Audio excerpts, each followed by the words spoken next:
Scooty तापरे अपेक्षा करते 5-10 मिनट आसला तापर कौन है धरबनी धरबनी धरबनी अनेक आस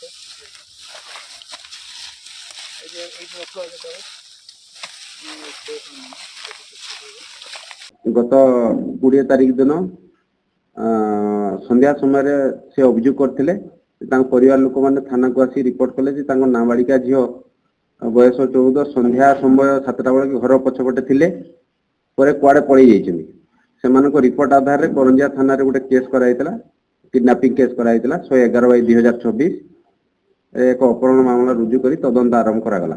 परदिन सकाळे बणसाई गाँव रो फॉरेस्ट डिपार्टमेंट रो काठडिपु पाखर थिबा बाउंस बण एक करंज गछ मूल उक्त नाबालिका झीर मृतदेह 2टी जरी बस्तार बंधा होई थिबार खबर मिलला।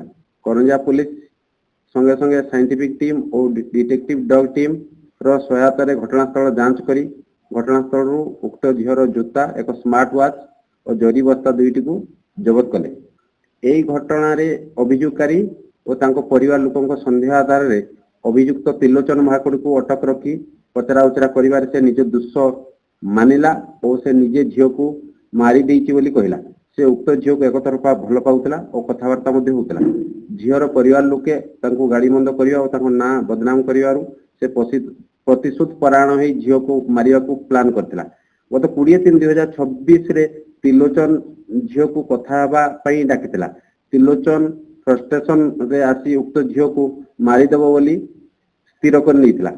20/3/2026 संध्या रे निज ट्यूशन अल्प समय करी सेठारु आसी तार एक परिचित लोकर दुकान रु आसी तार ठारु एक स्कूटी को नहीं बण साई को गला एवं झीर घर पछ जंगल थिबा एक माटी रास्ता रे जोगी रहिला।